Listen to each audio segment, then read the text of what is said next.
문제보다 더 크신 사랑을 보라, 그런 제목입니다. 문제보다 더 크신 사랑을 보라. 자, 정말로 소중한 것이 무엇인지를 알려고 한다면 우리가 선택하는 선택의 가짓수를 줄여야 합니다. 자, 예를 들어서 가장 좋아하는 책 10권을 써보세요. 그러면 별 고민 없이 아마 우리가 쓸 것 같습니다. 그런데 내가 가장 좋아하는 책 딱 한 권만 써보세요. 그렇게 되면 10권을 고를 때보다 더 깊게 고민할 수도 있을 것입니다. 그러나 예수 그리스도를 믿는 사람에게는 가장 소중한 책 한 권을 쓰십시오. 그러면 성경책이라고 쓸 것입니다. 성경, 바이블 뽑을 거예요. 자, 그런데 여러분, 이 소중한 성경의 하나님의 말씀 가운데 가장 귀하게 여기는 성경 한 구절을 뽑아보세요. 그렇게 하게 되면 많은 사람들은 오늘 우리가 읽은 요한복음 3장 16절 말씀을 택하곤 합니다. 자, 하나님이 세상을 이처럼 사랑하사 독생자를 주셨으니 자, 이는 그를 믿는 자마다 멸망하지 않고 영생을 얻게 하려 하십니다. 이 말씀을 잘 우리는 외웁니다. 다. 하나님의 사랑에 관한 얘기, 하나님 우리를 얼마나 사랑하셨느냐라는 얘기인데, 이 말씀과 함께 똑같은 요한 1서입니다. 요한 1서 3장 16절, 요한복음 3장 16절과 함께 요한 1서 3장 16절은 성경의 전체적인 요약이다. 두 구절로 그렇게 말할 수 있습니다. 왜 그러냐면 요한 1서 3장 16절은 이러합니다. 그가 우리를 위하여 목숨을 버리셨으니 우리가 이로써 사랑을 알고 우리도 형제들을 위하여 목숨을 버리는 것이 마땅하니라 그랬습니다. 자, 요한복음 3장 16절의 말씀이 하나님께서 인간을 향한 우리를 얼마나 사랑하느냐, 이 하나님의 사랑을 가장 잘 설명하고 있는 하나님의 말씀입니다. 그런데 이렇게 하나님의 사랑을 받은 우리는 그럼 어떻게 이웃 사랑을 해야 할 것인가? 요한 1서 3장 16절, 그가 우리를 위해 목숨을 버리셨으니, 예수님께서 우리가 이로써 사랑을 알고 우리도 형제를 위하여 목숨을 버리는 것이 마땅하도다 그랬습니다. 하나님의 사랑, 예수 그리스도의 사랑을 깨달은 사람은 이웃을 위해서 목숨을 버리기까지 그렇게 사랑을 해야 된다 하는 거예요. 자, 여러분, 왜 사는 것이 점점점 팍팍해지고 사람들이 힘들다고 말할까? 돈 때문일까? 건강 때문일까? 관계 때문일까? 환경적인 문제 때문일까? 정치적인 문제 때문일까? 그렇지 않습니다. 그런 게 아니고, 이 사는 게 힘들고 불행한 핵심의 이유는 뭘까? 정작 우리를 힘들게 만드는 고통의 문제는 뭘까? 그것은 사실은 본질이 딱 하나입니다. 그 본질이 딱 하나가 뭘까? 그것은 사랑의 결핍이라고 하는 것입니다. 사랑. 다 갖추고 사는데 왜 인생이 우울할까? 왜 직장도 좋은데 또 근심 걱정이 있을까? 왜 좋은 전망을 가진 저택도 있고 아파트도 있는데 왜 행복하지 못할까? 그것은 다른 어떤 결핍보다도 훨씬 더 무서운 결핍이 뭘까? 사랑의 결핍이라고 하는 것입니다. 이 결핍은 가장 근원적인 것이지요. 사람은 사랑할 능력이 없기 때문에 늘 사랑에 목이 마릅니다. 목말라요, 사랑에. 근데 진짜 사랑을 경험해 본 적이 없으면 사랑을 알지도 못하고 사랑을 베풀지도 못하는 것입니다. 자, 요한일서 4장 8절은 따라하세요. 하나님은 사랑이시라. 자, 하나님은 사랑의 본질이라고 하는 거예요. 그래서 자, 하나님을 알지 못하면 사랑을 알 수도 없고 사랑을 할 수도 없고 사랑의 결핍 때문에 불행하고 주변의 모든 것들이 갖춰져 있다고 할지라도 이 사랑의 결핍 때문에 불안, 염려, 근심, 걱정 속에 살아가는 거예요. 그런데 오늘 요한복음 3장 16절 성경, 이 핵심적인 성경을 아주 압축적으로 보여주고 있는 이 말씀 속에서 우리가 귀를 기울여야 되는 동사가 두 개가 있습니다. 그게 뭘까? 그것은 바로 이겁니다. 이처럼 사랑하사, 이처럼 사랑하셨다, 사랑하사, 그 다음에 독생자를 주셨다라고 하는 두 동사입니다. 자, 저는 이제 세 가지 얘기를 하려고 하는데요.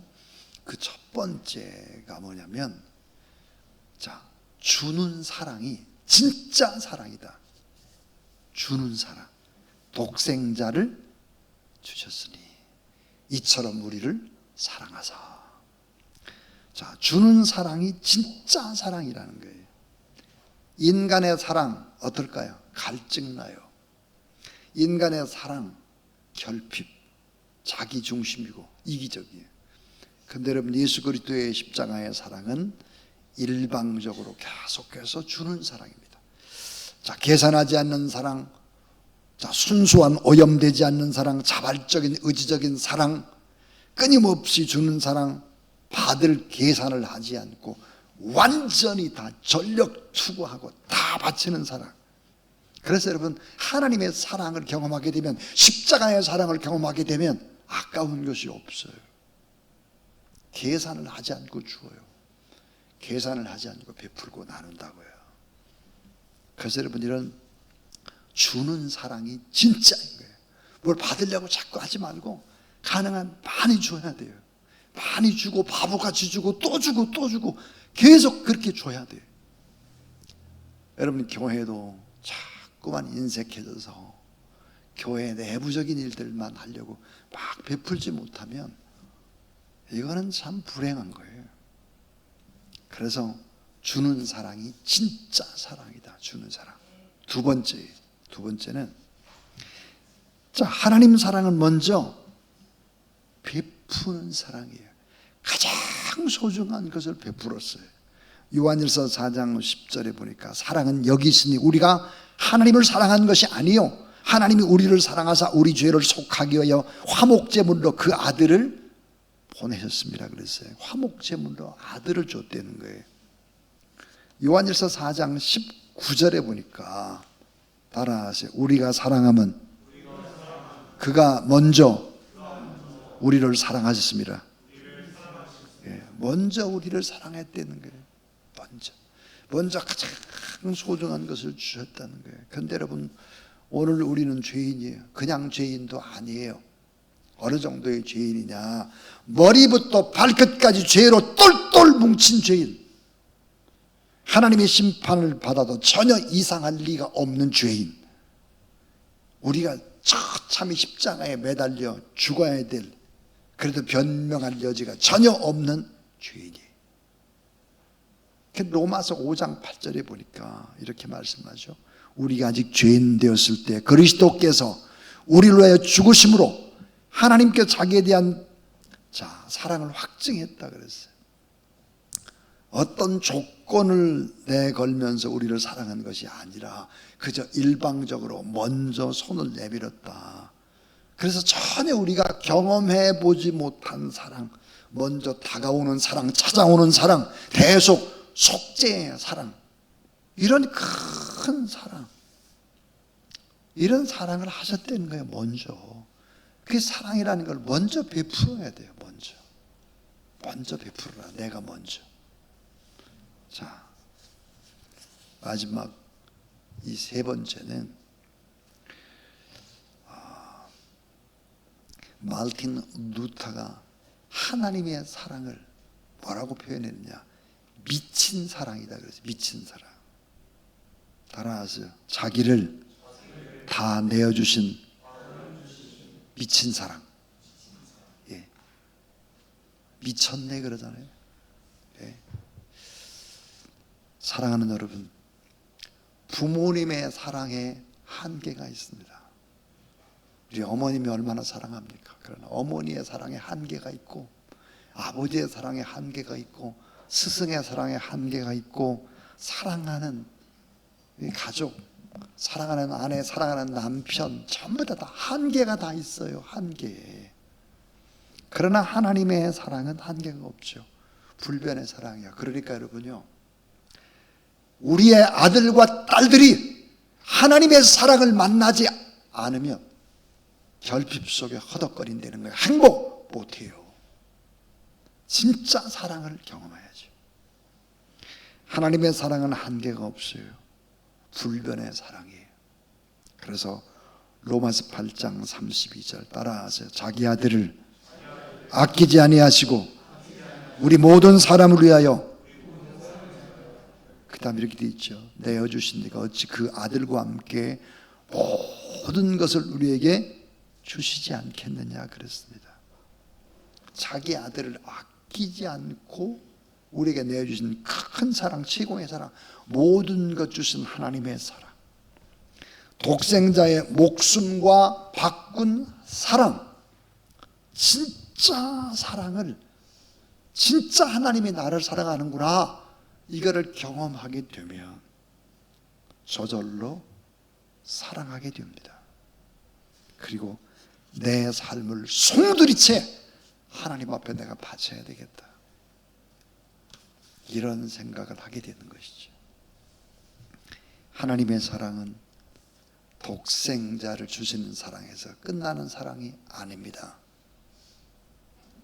세상을 이기며 우리가 살아갈 수 있는 힘과 능력을 주는 사랑, 그게 바로 보혜사 성령을 우리에게 주시는 거예요. 예수님 십자가에 못 박혀 돌아가시고 난 다음, 부활하시고 난 다음에 우리에게 또 다른 선물을 줬습니다. 그게 뭘? 보혜사 성령이라. 보혜사 성령. 그래서 로마서 5장 5절, 소망이 우리를 부끄럽게 하지 아니하면 우리에게 주신 성령으로 말미암아 하나님의 사랑이 우리 마음에 부은받음이니 그랬어요. 놀라운 말씀. 하나님의 사랑으로 말미암아, 자, 우리에게 주신 성령으로 말미암아 하나님의 사랑이 우리 마음에 부은받음이다. 이 부은받음이다라고 하는 헬라의 원어는 뭘까? 소나기가 위에서부터 팍 쏟아붓다 넘쳐 흐르도록 우리 마음속에 어때요? 사랑을 그렇게 막 쏟아부어 주셨다. 소망이 우리를 부끄럽게 하지 아니하면 우리에게 주신 성령으로 말미암아 하나님의 사랑이 우리 마음에 부은받았다 그랬어요. 그래서 하나님이 뜨거운 사랑, 이런 사랑을, 하나님의 사랑을 경험하게 되면 일어나는 현상이 있습니다. 그게 뭘까요? 치유되기 시작해요. 하나님이 큰 사랑을 경험하게 되면 치유가 돼요. 치유. 하나님의 큰 사랑을 경험하게 되면 어떻게 될까요? 자유하게 돼요. 자유. 내가 하나님 앞에 이렇게 큰 사랑을 받았구나, 자유하게 되죠. 내가 하나님 앞에 사랑받는 사람인데 뭘 작은 걸 가지고 이렇게 연연하나? 연연할 이유가 없잖아요. 자유롭게 되죠.